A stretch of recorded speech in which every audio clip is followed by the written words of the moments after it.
नमस्कार भाइयों और बहनों, आप सबका स्वागत है। आज इस प्रसारण में हम शरीर की और शरीर का श्वास के साथ जो संबंध है और इस संबंध के जुड़ाव से हमारा शारीरिक, मानसिक और इससे परे का जो जीवन है वह किस प्रकार से चलता, इन विषयों को जरा समझने का प्रयास करेंगे। वैसे तो आप सबों ने अनेकों प्रसारण प्राणायाम से संबंधित देखे होंगे। सर्वप्रथम प्राणायाम में बात यह समझने की होती है कि जो श्वास अंदर और बाहर जा रहा, उसके प्रति सम्मान का भाव आए।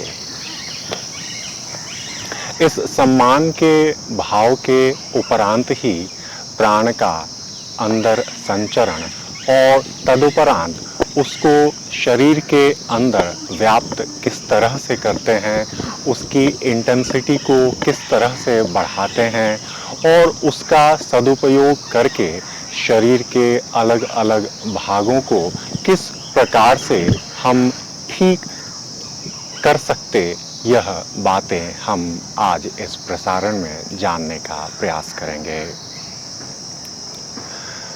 सर्वप्रथम जो श्वास को समझने के लिए बात उठती है, वह अध्ययन आरंभ होता सरल श्वास के साथ।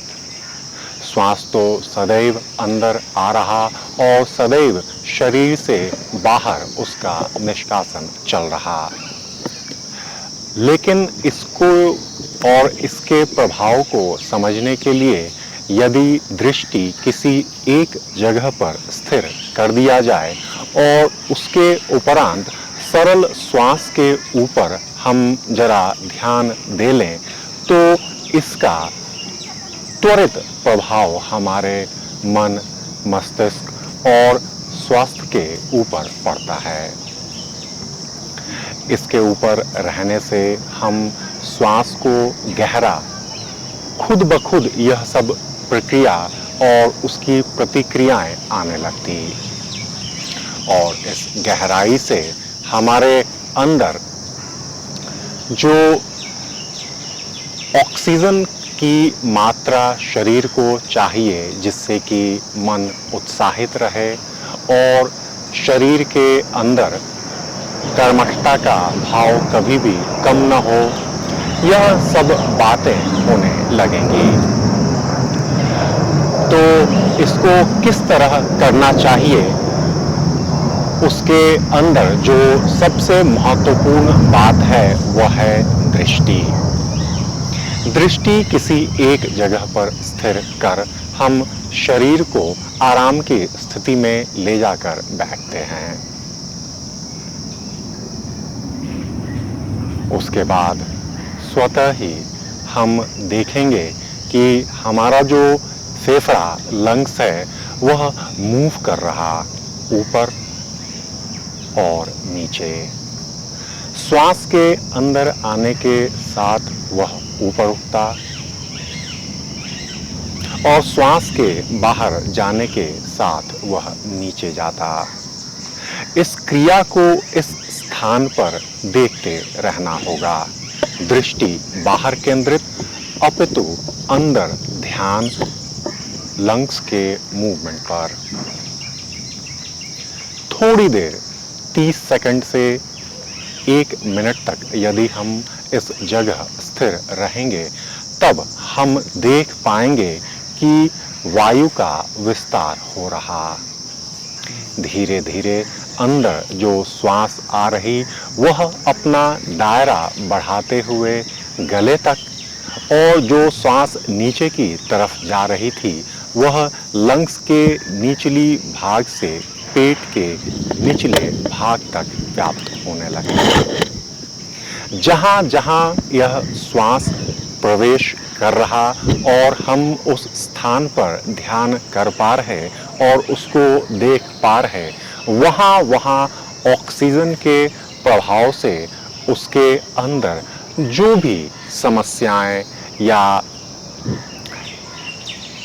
लंबे समय से जो कुछ भी इन स्थानों पर ध्यान न देने के कारण जो दुष्प्रभाव शरीर के अंगों पर पड़ा है, उसकी हम थोड़ी बहुत जरूर देखभाल में वृद्धि कर पाएंगे। और यदि हम एक दिवस भी 15 से 20 मिनट तक यदि इसी सरल श्वास के ऊपर बने रहे, तो इसका दायरा तो पूरा शरीर हो जाएगा और उसी दिवस पर हमारे अंदर एक महान विश्वास श्वास के प्रति आ जाएगा। और 3-4 दिनों तक यदि हम केवल सरल श्वास के ऊपर बने रहे, उसको सम्मान के भाव के साथ देखते रहे, क्योंकि इसी के कारण हमारा जीवन चल रहा और जो भी हमारे जीवन के अनुभव हो रहे, वह सब इसी श्वसन क्रिया के कारण है। अब इस सम्मान के भाव से हम जब श्वास को समझने लगेंगे और दिवस के अंदर जब प्रभाव इसका दिखने लग जाएगा, तब हम स्वतः श्वास के गहरे अध्ययन की ओर आगे बढ़ेंगे। और जब उस अध्ययन पर आगे बढ़ेंगे, तब वहाँ से अलग अलग भागों के लिए हम प्राणायाम को गहराई से अध्ययन कर उसको अभ्यास में ला सकेंगे। सरल श्वास के ऊपर अभी हम इतनी ही बात कहेंगे। इसके बाद हम श्वास की जो अलग अलग अभ्यास अनेकों शास्त्रों में और ऋषियों ने जो बताया है, उसका अध्ययन करेंगे। और सबसे महत्वपूर्ण बात कि इन सारे अभ्यासों के समय सर्वप्रथम सारी चिंताओं को और सारे विकारों को अपने से कुछ समय के लिए बाहर कर बैठ जाएं और तदुपरांत स्थिर चित्त से किसी महापुरुष का ध्यान कर उनके आशीर्वाद के साथ ही इस अभ्यास को आरंभ करें। इस छोटी सी अपितु महत्वपूर्ण बात से जो आप श्वास प्रश्वास या शरीर को समझने का, शरीर को स्वस्थ करने का, योग के अध्ययन में गहरे उतरने का जो पाठ्यक्रम प्राप्त करना चाहते, वह अनेकों गुना फलकारी होने लगेगा। एक छोटी सी प्रार्थना के साथ अभी इस जगह पर जरा ठहर जाएंगे।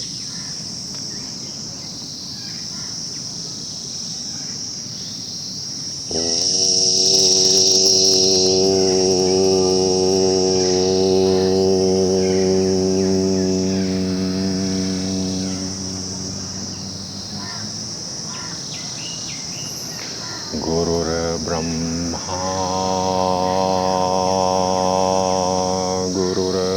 गुरुर्विष्णु गुरुदेवो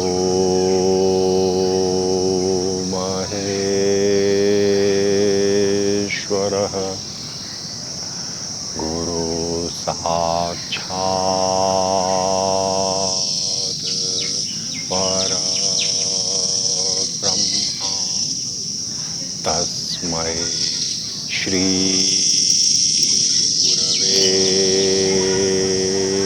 नमः।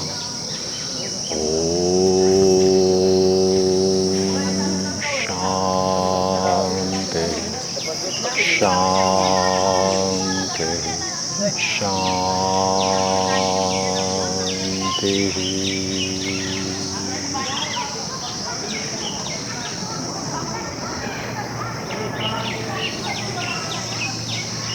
अभी इस जगह विश्राम।